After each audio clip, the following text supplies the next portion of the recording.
The ink on the birth certificate wasn't even dry yet. The heart rate monitor was still beeping a steady, exhausted rhythm. But there were no flowers in the room. No balloons. No congratulations, Mom and Dad. There was only the sharp thwack of a manila envelope hitting the hospital bed sheets. "Sign it," the old woman hissed, adjusting her diamond brooch. "David doesn't need a dead weight anymore. He needs a wife with a future." Celine looked at her husband, the man whose child she had just pushed into the world 20 minutes ago. He wouldn't even meet her eyes. She reached for the pen, not with trembling hands, but with a terrifying calmness. They thought they were discarding a poor orphan. They didn't know they were declaring war on the owner of the very hospital they were standing in. The sterility of the VIP suite at Mount Sinai Hospital in New York City felt colder than usual. Outside the floor-to-ceiling windows, Central Park was dusted in the gray slush of a mid-January afternoon. Inside, the air was thick with the scent of rubbing alcohol and betrayal. Celine sat propped up against the pillows, her face pale and beaded with sweat. Her dark hair was plastered to her forehead, and her entire body throbbed with the kind of bone-deep exhaustion that only childbirth brings. In the bassinet next to her lay Leo, a tiny, wrinkly bundle wrapped in generic hospital blankets. He was sleeping, blissfully unaware that his father, David Caldwell, was standing 3 feet away, refusing to look at him. "David?" Celine's voice was a rasp. She reached a hand out, her fingers trembling slightly. "Do you want to hold him? He has your nose." David Caldwell, a man who usually prided himself on his tailored navy suits and perfectly coiffed blonde hair, looked like a cornered animal. He shifted his weight from one foot to the other, his eyes darting to the door as if looking for an escape route. "He doesn't want to hold it, Celine." A sharp, icy voice cut through the room. Margaret Caldwell stepped out from the shadows of the room's corner. David's mother was a woman who wore her cruelty like she wore her vintage Chanel ostentatiously and without apology. She marched to the bedside, her heels clicking aggressively on the linoleum. She didn't look at the baby. She looked at Celine with a sneer of pure disgust. "We aren't here for a family reunion," Margaret said, dropping her expensive leather clutch onto the bedside table. She pulled out a thick manila envelope and tossed it onto Celine's legs. "We're here to wrap up loose ends." Celine stared at the envelope. The bold text at the top was upside down, but the word dissolution was unmistakable. "What is this?" Celine whispered, her heart hammering against her ribs. "David? What is she doing?" David finally looked up. His face wasn't filled with the love he had promised her at the altar 3 years ago. It was filled with pity and fear of his mother. "I'm sorry, Celine," David mumbled, wringing his hands. "But things have changed. My promotion at Caldwell Logistics. It requires a certain image, a certain type of partner." "A partner?" Celine felt a laugh bubble up in her chest, bordering on hysteria. "I'm your wife. I just gave birth to your son 10 minutes ago. And that is the only reason we waited this long," Margaret interrupted, stepping between Celine and David. "We let you have the child. We are even generous enough to let you keep full custody. We don't want the burden. But you are done." Margaret leaned in closer, the smell of her overpowering floral perfume making Selene nauseous. "Let's be real, dear. You were a charity case, a foster kid with no name, no money, and no connections. David had his fun, but now he's moving up to the C-suite. He's going to be the VP of operations. He needs a wife who brings capital to the table, not a waitress who brings a debt." Celine looked at David, searching for the man who used to sneak her cheap tacos after her shift, the man who swore he didn't care about her empty bank account. "Is that true, David?" she asked softly. "You're leaving me because I'm poor?" David flinched. "It's not just that, Celine. It's Tiffany." The name hung in the air like toxic smoke. "Tiffany?" Celine repeated. "Tiffany Roche?" "Yes," Margaret beamed, answering for her son. "Tiffany Roche, the daughter of the CEO of Roche & Co., a real heiress. She and David have reconnected. She can give him the life he deserves. She can merge our companies. What can you give him? Dirty diapers and a mortgage?" Celine closed her eyes for a moment. Tiffany Roche. She knew that name. Not because Tiffany was a socialite, but because Roche & Co. was a mid-tier construction firm that had recently been begging for a contract with Sterling Industries, the global conglomerate that owned half the skyline of Manhattan. The conglomerate that Celine secretly owned. Celine opened her eyes. The tears she had been holding back evaporated. A strange coldness settled over her, masking the physical pain of her body. "So," Celine said, her voice steadying, "you want a divorce because you think I'm worthless. And you want to marry Tiffany Roche because you think she's powerful." "Precisely," Margaret scoffed. "And don't think about fighting this. The prenup you signed was ironclad. You get nothing, no alimony, no house. You take the brat, and you leave." David pulled a pen from his pocket, a Mont Blanc Celine had saved up 6 months to buy him for his birthday, and held it out. "Just sign it, Celine, please. Let's make this easy. I'll send you some cash for the baby's formula now and then." Under the table, Celine looked at the pen. Then she looked at the baby. Leo let out a soft whimper. She realized then that the man standing before her wasn't a victim of his mother's manipulation. He was a willing participant. He was weak, and worse, he was stupid. "Okay," Selena said. Margaret blinked. "What?" "I said okay." Celine took the pen. She didn't read the terms. She flipped to the back page, found the signature line, and signed Celine Caldwell with a flourish. Then, underneath it, she dated it. She handed the papers back to Margaret. "You're making a mistake," Celine said, her voice dropping an octave. "But it's the last mistake you'll ever make regarding me." Margaret snatched the papers, checking the signature greedily. "The only mistake we made was letting David marry a nobody in the first place. Come on, David. Tiffany is waiting at the bistro for celebration drinks." David hesitated, looking at his son one last time. "Goodbye, Celine," he whispered. "Goodbye, David," Celine replied. "Don't come back when the weather changes." They turned and walked out the door, leaving Celine alone in the silence. For 3 minutes, Celine sat in silence. She listened to the receding click-clack of Margaret's heels down the hospital corridor.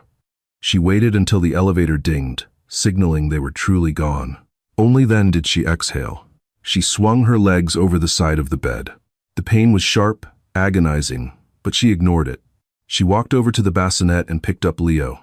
He was warm, smelling of milk and new life. "It's just you and me now, little guy," she whispered, kissing his forehead.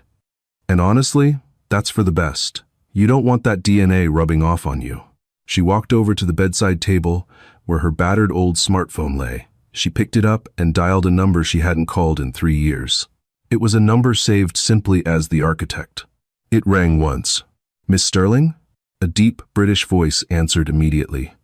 It was calm, refined, and laced with urgent concern. "We received the alert from the hospital security. Are you all right?" The director of medicine informed me that the Caldwells just left the premises.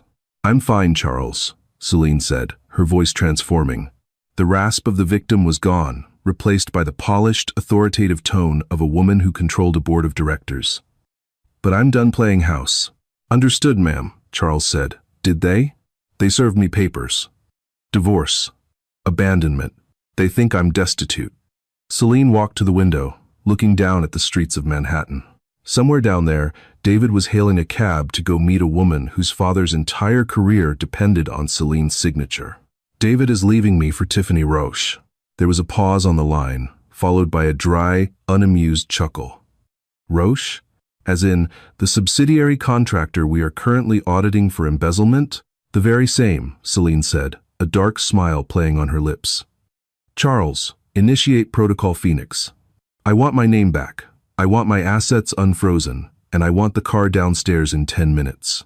It is already waiting at the VIP exit, Miss Sterling, along with your personal medical team to transport you and the young heir home." "Shall I prepare the announcement?" "Not yet," Celine said, her eyes narrowing. "Let them have their celebration drinks. Let them think they've won. I want to see the look on Margaret's face when she realizes she just evicted the landlord." "Very good, ma'am." "And regarding the Caldwells?" "Destroy them," Celine said softly, "but do it slowly. I want to watch." She hung up. Celine moved to the small closet in the room. When she had checked in, she had brought a duffel bag with cheap pajamas, playing the part of the struggling wife.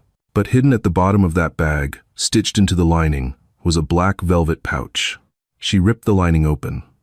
Out tumbled a diamond ring, a 10-carat flawless pink diamond, the Sterling family signet. She slid it onto her right hand. It fit perfectly. She stripped off the hospital gown. She didn't have her couture clothes, but she had a simple black tracksuit. She put it on, zipped it up, and wrapped Leo securely in the carrier. She walked out of the room. The nurse's station was buzzing. As Celine approached, the head nurse, a stern woman named Mrs. Higgins, who had treated Celine Caldwell with mild indifference earlier, looked up. Her eyes widened when she saw the ring flashing on Celine's hand. Mrs. Higgins stood up abruptly. She didn't say a word, but she bowed her head. She knew. The senior staff at Mount Sinai knew who really owned the building, even if they had been sworn to secrecy for 3 years. Celine walked past them, head high. She took the private elevator, the one marked maintenance, which actually required a retinal scan to access. When the doors opened on the ground floor, she didn't exit through the main lobby where regular people waited for Ubers. She exited through a side door that led to a private loading dock. Waiting there was not a yellow cab. It was a fleet. 3 blacked-out Range Rovers flanked a phantom Rolls-Royce. 4 men in suits, wearing earpieces, stood at attention. The man in the center, an older gentleman with silver hair and an impeccable charcoal suit, stepped forward. It was Charles Montgomery, the Sterling family attorney and her most trusted guardian. He opened the rear door of the Rolls-Royce. "Welcome back, Miss Sterling," Charles said, bowing low. He glanced at the bundle in her arms. "And to you, young Master Leo." Celine slid into the leather interior, the scent of fresh roses and expensive mahogany washing over her. It was the smell of her old life. The life she had run away from to find something real. She had found something real, all right. She found real greed. Real betrayal. As the convoy pulled out onto 5th Avenue, merging aggressively into traffic, Celine looked out the tinted window. She saw a billboard on a bus stop. It was an advertisement for Caldwell Logistics, featuring David's smiling face with the slogan, "Trust Family." "Charles," Celine said, pressing the intercom button. "Yes, ma'am?" "Get me the acquisition files for Caldwell Logistics and Roche & Co. on my desk by tonight." "Consider it done." "Where to, ma'am? The penthouse?" "No," Celine said, her eyes cold as ice. "Take me to the Pierre Hotel. I believe that's where my ex-husband is having his celebration drinks." Charles paused. "You just gave birth 2 hours ago, ma'am. Are you sure?" Celine looked down at the divorce papers she had shoved into her pocket. "I'm not going in to fight, Charles," she said. "I'm just going to say hello to the happy couple. I have a wedding gift to deliver." The interior of the Rolls-Royce Phantom was a cocoon of silence, separated from the chaotic noise of Manhattan by layers of bulletproof glass and acoustic dampening. Celine sank into the hand-stitched leather, her body finally registering the seismic trauma it had endured. The adrenaline that had powered her march out of the hospital room was beginning to wane, replaced by a dull, throbbing ache in her abdomen. Every bump in the road, no matter how absorbed by the car's suspension, sent a fresh ripple of pain through her midsection. "Ma'am?" Charles's voice came from the front passenger seat, soft and concerned. He turned around, holding a small silver vial and a bottle of Voss water. "Dr. Evans provided these before we departed. Stronger than Tylenol, but safe for nursing. You are pale." Celine took the water but pushed the vial away. "I need a clear head, Charles. If I take the painkillers, I'll get groggy, and I need to be sharp for what comes next." She looked down at the bassinet secured in the specialized car seat next to her. Leo was sleeping, his tiny chest rising and falling in a rhythm that seemed too fragile for this world. A pediatric nurse, a woman Celine had employed years ago for her friends and trusted implicitly, was already seated on the other side of the baby, checking his vitals with a silent, professional efficiency. "He's perfect, Miss Sterling," the nurse, Elena, whispered. "His vitals are strong.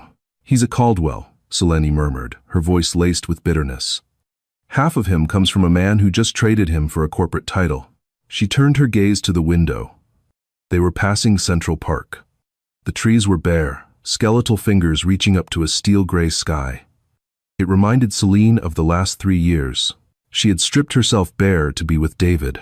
She had hidden her identity as the heiress to the Sterling fortune, a fortune built on real estate, shipping, and medical technology, because she wanted to be loved for herself, not her checkbook. She had played the role of the struggling orphan perfectly. She worked double shifts at a diner. She clipped coupons. She let Margaret Caldwell sneer at her cheap shoes at Thanksgiving dinners. She had endured it all, believing that the struggle was building a foundation of genuine love. "Charles," Celine said, her eyes still on the passing city. "Read me the summary on Roche & Co." Charles opened a leather folder. "It is grim, ma'am. Tiffany Roche's father, Richard, has been leveraging company assets to cover gambling debts in Macau. They are technically insolvent. The merger they are proposing to Caldwell Logistics is a Trojan horse. They need Caldwell's liquidity to plug their own holes before the SEC audits them next month." Celine let out a dry, humorless laugh. "So, David isn't marrying into money. He's marrying into a federal indictment." "Precisely," Charles noted. "And since David is set to become the VP of operations, his signature will be on the acquisition papers. He will be liable for the debt. Margaret thinks she is securing a dynasty. She is actually signing their death warrant." "Don't warn them," Celine said instantly. The command was cold, absolute. "I wouldn't dream of it, ma'am. But I want to expedite the pain," Celine continued, turning away from the window. She looked at her reflection in the dark glass. She looked tired, yes, but the fire was back in her eyes. "Who holds the debt for Roche & Co.?" Charles paused, checking a tablet. "A holding company called Vanguard Credit. High interest, aggressive collection tactics." "And who owns Vanguard?" Celine asked, knowing the answer. Charles smiled, a thin, shark-like expression. "Sterling Industries, ma'am. Through a shell corporation. Call the loan," Celine whispered. "Tonight, while they are toasting, that will freeze all of Mr. Roche's personal accounts immediately," Charles warned. "It will cause a scene." "That," Celine adjusted the diamond ring on her finger, wincing as she shifted her hips, "is exactly what I'm counting on." The car began to slow. They were approaching the Pierre Hotel, a bastion of old-world luxury on Fifth Avenue. It was the kind of place Margaret Caldwell loved because it made her feel like royalty, even though she tipped like a pauper. "We are here," Charles announced. "Do you wish for me to accompany you inside?" Celine looked at Leo one last time. She reached out and stroked his cheek with the back of her finger. "No. Stay with my son. Keep the engine running. This won't take long." "And your attire, ma'am?" Charles glanced delicately at her black tracksuit. It was high quality, but it was gym wear. In the Pierre, it was practically sacrilege. Celine smirked. "I own the hotel, Charles. I can walk in wearing a garbage bag and they'll call it couture." She opened the door. The cold January air hit her face, sharp and biting. It felt good. It felt like armor. The lobby of the Pierre was a symphony of marble, gold leaf, and hushed conversations. A massive crystal chandelier, the size of a small car, hung from the frescoed ceiling, casting a warm, amber glow over the guests. As Celine limped through the revolving doors, the pain in her abdomen flared hot and sharp, nearly buckling her knees. She gritted her teeth, forcing her spine straight. She would not limp. She would glide. The concierge, a man named Henri who had been working there for 20 years, looked up sharply. He saw a woman in a tracksuit, hair messy, face pale. His instinct was to signal security. Then, he saw her eyes. Then, he saw the ring. Henri's face drained of color. He dropped the phone he was holding. He scrambled out from behind the mahogany desk, bypassing a confused Saudi prince who was waiting for his key. Miss Sterling," Henri stammered, bowing so low he nearly headbutted the carpet. We were not expecting you. The penthouse is always prepared, of course, but not tonight, Henry," Celine said, her voice carrying effortlessly over the lobby noise. She didn't stop walking. "I'm looking for a party. The Caldwells." Henry swallowed hard. "Ah. Yes. Mr. Caldwell and his guests. They are in the rotunda room. Table 4, by the window. Is the bill settled?" "No, ma'am. They have ordered the 98 Dom Perignon, 2 bottles." "Put it on my personal tab," Celine said, not breaking stride. "And Henri, if anyone asks, you've never seen me." "Of course, Miss Sterling." Celine moved toward the rotunda room. It was an oval-shaped lounge, famous for its hand-painted murals and $30 cocktails. It was the kind of place people went to be seen, and there they were. Table 4 was the best seat in the house, overlooking the park. Margaret Caldwell was sitting with her back to the door, her posture rigid and triumphant. David sat across from her, looking flushed, his tie loosened. Next to him, clinging to his bicep like a decorative vine, was Tiffany Roche. Tiffany was everything Celine wasn't allowed to be. She was blonde, loud, and draped in a red dress that cost more than David's car. She was laughing a high, tinkling sound that grated on Celine's nerves like broken glass. Celine stopped 10 feet away. She stood in the shadow of a large potted fern, just watching them. To the future. Margaret raised her flute. To getting rid of the dead weight and bringing in the gold. To the future, David echoed, clinking his glass against hers. He took a large gulp of the champagne. God, I feel 10 pounds lighter already. I mean, I feel bad for Selene, sure. But she didn't fit, you know? She was so plain. Plain? Tiffany giggled, tracing the rim of her glass. David, honey, she was a waitress. You can't turn a Honda into a Bentley just by parking it in a garage. Margaret roared with laughter. Oh, I like that. A Honda. That's exactly what she was. Reliable, boring, and high mileage. Celine felt a cold fury settle in her chest. It wasn't the anger of a scorned wife anymore. It was the calculated judgment of an executioner. She stepped out of the shadows. I'd be careful with that analogy, Tiffany, Selene said, her voice cutting through their laughter like a razor blade. Bentleys require a lot of maintenance. And if you can't afford the gas, they're just expensive lawn ornaments. The laughter at table 4 died instantly. David choked on his champagne. He spun around, coughing, his eyes bulging. Margaret stiffened, slowly turning her head as if her neck were rusted. Tiffany just looked confused, her mouth hanging slightly open. Celine? David wheezed, wiping sparkling wine from his chin. What? What are you doing here? Selene walked up to the table. She didn't yell. She didn't cry. She reached out, pulled an empty velvet chair from a nearby table, and dragged it over. The screech of the chair legs against the parquet floor was excruciatingly loud. The entire room fell silent. She sat down, right between Margaret and Tiffany. I was in the neighborhood, Celine said, crossing her legs. She smoothed the fabric of her tracksuit pants. And since I technically paid for this champagne, I thought I'd stop by to see if it's corked. You paid for it? Margaret scoffed, finding her voice. Her eyes darted around the room to see if anyone was watching the scene. Don't be delusional. You can't afford the water in the finger bowl, let alone the wine. Get out of here. You're embarrassing yourself. Am I? Celine tilted her head. David, you look pale. Is it the shock? Or is it the realization that you left your newborn son alone at the hospital to come drink with? This? She gestured vaguely at Tiffany. Tiffany bristled. Excuse me? This has a name. And this is about to be his wife. Security.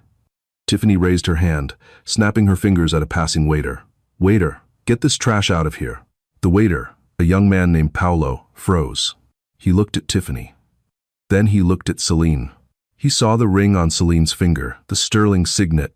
Paolo bowed his head to Celine. Can I get you a glass, miss? Madam? Tiffany's jaw dropped. What? I said kick her out. A glass would be lovely, Paolo, Celine said calmly. And bring a bucket of ice. This conversation is going to get heated. David stood up, his face red. Celine, stop this. You signed the papers. It's over. Go back to the shelter or wherever you're going. I'll send you a check tomorrow. A check, Celine repeated. She looked at him with profound pity. David, do you remember when we met? You told me you wanted to build something of your own. You wanted to escape your mother's shadow. I am building something, David snapped. I'm merging with Roche & Co. Right, Celine said. She turned to Tiffany. How is your father, Tiffany? Last I heard, he was having some trouble with his liquidity. Tiffany's eyes narrowed. My father is a titan of industry. We are worth millions. On paper, Celine corrected. But paper burns so easily. Celine reached into the pocket of her tracksuit.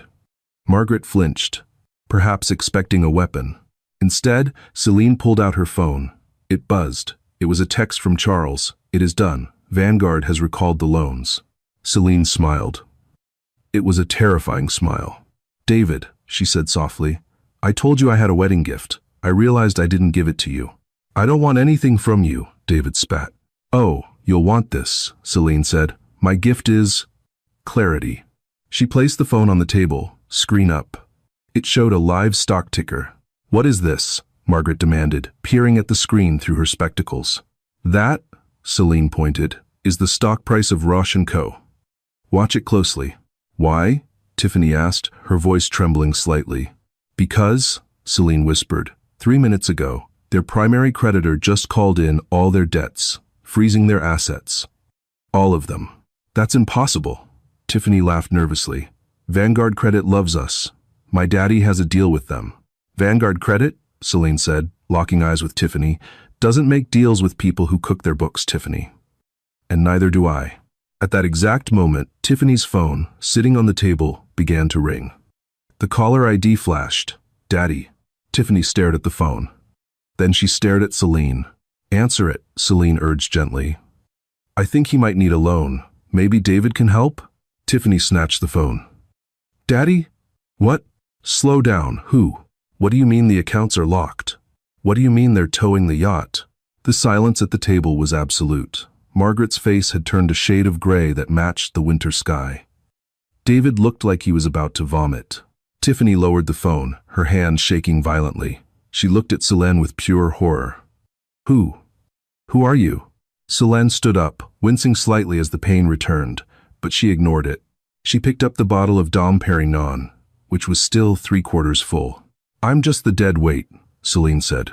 She poured the contents of the bottle onto the table. The expensive golden liquid splashed over the white tablecloth, soaking into David's lap and ruining Margaret's clutch. Oops, Celine deadpanned. Clumsy me. Must be the exhaustion from, pushing a human being out of my body 2 hours ago. She turned to leave, but stopped and looked back at her mother-in-law. Oh, and Margaret? Margaret looked up, her eyes wide with a dawning, terrible realization. Enjoy the hotel, Celine said. I'll make sure the staff gives you the friends and family discount. Wait. I don't have any family here. She turned to the waiter. Paolo. Full price for table 4. And add a 200% gratuity for the mess I just made. Yes, Miss Sterling, Paolo said clearly. The name hung in the air like a guillotine blade. Sterling. David froze. Margaret stopped breathing. Tiffany dropped her phone. Celine didn't look back. She walked toward the exit, the pain in her body, nothing compared to the fire in her soul. She had fired the first shot. But the war had just begun. The silence in the rotunda room of the Pierre Hotel was heavy, suffocating, and sticky with the scent of spilled champagne. For 10 seconds after Celine walked away, nobody at table 4 moved. The name Sterling seemed to bounce off the frescoed walls, echoing in the minds of the 3 people left behind. Margaret Caldwell was the first to break the paralysis. She didn't scream. She didn't cry. She simply lowered her hand to the table, her fingers trembling so violently that her diamond bracelet rattled against the china.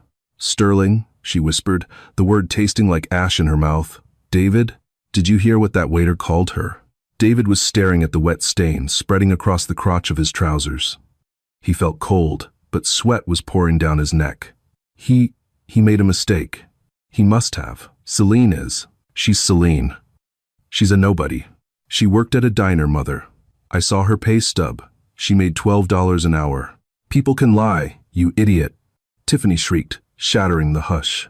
She was clutching her phone, staring at the screen where her father's desperate text messages were scrolling by. My dad, he says, the accounts are frozen. All of them. Even the offshore ones. He says, Sterling Industries bought the debt an hour ago. Tiffany looked up, her mascara beginning to run. David, who is your wife? Ex-wife, David corrected automatically, though his voice lacked any conviction. He stood up, his chair scraping loudly. I need to ask her. This is a misunderstanding. Maybe she's an assistant for the Sterlings? Maybe she stole the ring? Go, Margaret hissed, her eyes narrowing into slits. Fix this, David. If she really is a Sterling, my God. We just handed her a divorce settlement that asked for nothing. If she is a Sterling, we just walked away from $500 million. David ran. He sprinted out of the rotunda, ignoring the glares of the other patrons. He ran into the lobby, his dress shoes slipping on the marble. Celine, he shouted. He saw the back of her black tracksuit near the revolving doors. She was moving slowly, leaning heavily against the arm of the older man in the suit, Charles. Celine, wait. David lunged forward. Suddenly, a wall of black wool blocked his path. It was Henri, the concierge. Usually a man of obsequious smiles and gentle bows, Henri now stood with his arms crossed, his face like granite. Behind him, two large hotel security guards stepped forward. "Mr. Caldwell," Henri said, his voice dropping to a low, dangerous register. "I believe your evening is concluded." "Get out of my way," David panted, trying to look over Henry's shoulder. He could see Celine getting into the back seat of the Rolls-Royce. "That's my wife. I need to talk to her." "Miss Sterling does not wish to be disturbed," Henri said firmly. "Miss Sterling?" David stammered. "So it's true? She owns this place?" Henri didn't answer. He simply stared at David with a look of profound professional disdain. "Your tab has been settled by the lady. However, you are no longer welcome as a guest at the Pierre. Please collect your mother and Miss Roshan vacate the premises immediately, or I will have the police escort you out for trespassing." David watched through the glass of the revolving door. He saw the heavy door of the Phantom close. He saw the silhouette of Celine's head against the headrest. She didn't look back. Not even once. Outside, inside the safety of the car, the facade finally cracked. As soon as the door clicked shut and the car pulled away from the curb, Celine collapsed. The adrenaline that had fueled her walk into the hotel evaporated, leaving behind a tidal wave of agony. "Ma'am?" Charles turned around from the front seat instantly. Celine let out a guttural sob, clutching her stomach. The pain was blinding. She curled into a ball, her forehead pressing against the cool leather of the seat. "I'm okay," she gasped, though her face was gray. "I'm okay. Just breathe." Elena, the nurse, was already moving. She checked Celine's pulse and adjusted the blanket over her legs. "You overexerted yourself, Celine. You gave birth 3 hours ago." This was madness. "It was necessary," Celine whispered, tears leaking from her eyes. She reached out blindly until her hand found the side of the bassinet. She felt the warmth of her son. "Did I do it, Charles? Did they see?" "They saw, ma'am," Charles said softly. "You struck the first blow, but now you must rest. The war will still be there tomorrow." Celine closed her eyes. The image of David's shocked face burned into her mind. It wasn't satisfaction she felt, not yet. It was just a hollow, aching grief. She had loved him. She had really loved him. And he had looked at her like she was garbage until he found out she was gold. "Take me home," she whispered. "Take me to the fortress." 48 hours later. The headquarters of Caldwell Logistics was a glass and steel tower in Midtown Manhattan. It was impressive, but it was nothing compared to the skyscrapers that surrounded it. It was a mid-tier building for a mid-tier company. David Caldwell adjusted his tie in the reflection of the elevator doors. He looked terrible. He hadn't slept in 2 days. His phone had been ringing non-stop, lawyers, Tiffany screaming, his mother plotting. Tiffany had been dumped. Not by him, but by circumstance. Roche & Co. had filed for emergency bankruptcy protection yesterday morning. Tiffany had fled to the Hamptons to hide from the paparazzi. But David still had a job. He still had his promotion. He was the incoming VP of Operations. He had a contract. And today was the quarterly board meeting where his promotion would be officially ratified. "It's going to be fine," he muttered to himself as the elevator climbed. "Celine is angry. She's rich, fine. But this is business. She can't touch me here." Caldwell Logistics is a family company. Mom is on the board. Uncle Jerry is the CEO. The elevator dinged on the 40th floor. David stepped out, ready to flash his signature smile to the receptionist, Brenda. But Brenda wasn't there. The desk was empty. The usual Caldwell Logistics logo on the wall behind the desk, a blue globe, was gone. In its place was a blank white wall, the paint still smelling fresh. David frowned. He walked down the hallway toward the boardroom. The office was strangely quiet. People were at their desks, but they weren't working. They were whispering, huddled in groups. When they saw David, they didn't wave. They looked away. "What is going on?" David whispered. He reached the double mahogany doors of the boardroom. He could hear voices inside. He straightened his jacket, took a deep breath, and pushed the doors open. "Sorry, I'm late," David announced, putting on his best executive voice. "Traffic on the bridge was a nightmare, but I'm ready to." The words died in his throat. The boardroom table was full. But it wasn't the usual faces. Uncle Jerry wasn't at the head of the table. His mother, Margaret, wasn't in her usual seat to the right. Margaret was there, but she was sitting in a folding chair against the back wall, looking small and terrified. Uncle Jerry was standing by the window, wiping sweat from his forehead with a handkerchief. Seated at the head of the table, in the CEO's high-backed leather chair, was a woman. She was wearing a white power suit that looked like it had been tailored by angels. Her dark hair was blown out in a sleek, professional style. On the table in front of her sat a single glass of water and a black folder. She spun the chair around slowly to face him. "Hello, David," Celine said. David stumbled back, gripping the doorframe. "Celine? What are you doing in Uncle Jerry's chair?" "I'm chairing the meeting," Celine said calmly. She gestured to the empty seat at the far end of the table, the lowest seat. "Sit down. You're late." "This is insane," David laughed nervously, looking at his mother. "Mom? What is she doing here?" "Call security." "Sit down, David," Margaret shrieked from the corner. Her voice was shrill, desperate. "Just do what she says." David froze. He had never heard his mother sound like that. He walked stiffly to the chair and sat down. "Now that we are all here," Celine began, opening the black folder. "Let's review the agenda. Item 1, the acquisition." "Acquisition?" David asked dumbly. "We were acquiring Roche & Co." "No," Celine corrected, not even looking at him. "That deal is dead. Roche & Co. is currently being liquidated to pay off its creditors. One of those creditors is Sterling Industries." She looked up, her eyes hard. "However, during the due diligence for that failed merger, my auditors found something interesting. It seems Caldwell Logistics was leveraging its own stock to fund the merger. You were overextended. Vulnerable." She tapped a manicured fingernail on the table. "So," she continued, "Sterling Industries bought the debt. And then we bought the shares. As of 9 a.m. this morning, I own 51% of Caldwell Logistics." David felt the room spin. "You? You bought the company? To get back at me?"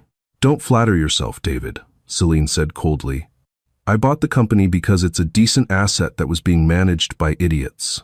I'm going to strip it, restructure it, and fold it into my shipping division. It's purely business." "You can't do this," David stammered. "I have a contract. I'm the VP of operations." "Ah, yes." "Item 2, Celine said. She pulled a piece of paper from the folder and slid it down the long mahogany table. It stopped perfectly in front of David. It was a termination notice. "You were the incoming VP, Celine said. "But the new board has decided to go in a different direction. We're looking for leadership with integrity and loyalty." David looked at the paper. "Termination for cause? What cause?" "Gross misconduct," Celine said. "Moral turpitude. And nepotism. Take your pick. Uncle Jerry has already agreed to step down to save his pension. Your mother has been removed from the board effective immediately." David looked at his uncle. The old man wouldn't make eye contact. He looked at his mother. She was weeping silently into her hands. "Celine, please," David said, his voice cracking. He stood up, his hands shaking. "We're family. We have a son. You can't just destroy my career. How am I supposed to support him?" The room went deadly silent. Celine stood up. She didn't look tired today. She looked like a queen. She walked slowly down the length of the table until she was standing right in front of David. She leaned in close. She smelled of expensive perfume and cold resolve. "You don't support him, David," she whispered. "You gave up that right when you tossed a pen at me in a hospital bed. You wanted a divorce? You got it. You wanted a rich wife? You missed her." She straightened up and looked at the 2 security guards standing by the door. "Escort Mr. Caldwell out of the building," Celine commanded. "He has 10 minutes to clear his desk. Anything left behind will be incinerated." "Celine." David reached for her arm. The guard moved faster than lightning, grabbing David's wrist and twisting it behind his back. David yelped in pain. "Don't touch me," Celine said, her voice dropping to 0 degrees. "I'm not your wife anymore, David. I'm your boss. And you're fired." As the guards dragged David backward out of the room, he looked at her one last time.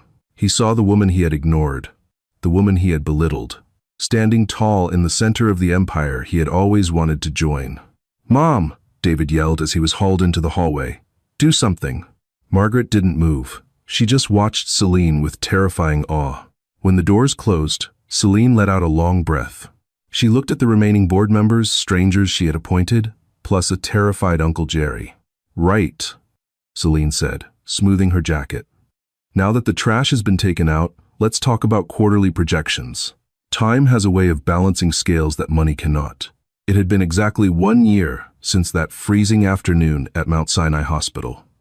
The New York winter had returned, biting and gray, coating the city in a layer of frost. In a cramped, one-bedroom apartment in Queens, the radiator clanked noisily, struggling to fight the chill. David Caldwell sat at a small, wobble-legged IKEA table, staring at a microwave dinner. He looked older. The golden tan he used to maintain was gone, replaced by a sallow, tired complexion. His hairline had receded, a casualty of stress and sleepless nights. "David," Margaret's voice rasped from the living room, where she slept on a pull-out sofa. "The TV is fuzzy again. Fix it." David closed his eyes and exhaled slowly. "It's the antenna, Mom. We don't have cable. I can't fix it." "Useless," she muttered, loud enough for him to hear. "Everything is useless." Margaret Caldwell had lost everything. When Celine liquidated the board of Caldwell Logistics, she had exposed years of Margaret's expense account fraud. Margaret hadn't gone to jail. Celine had been merciful enough to decline pressing charges, but the scandal had made Margaret a social pariah. Her friends on the Upper East Side stopped returning her calls. The country club revoked her membership.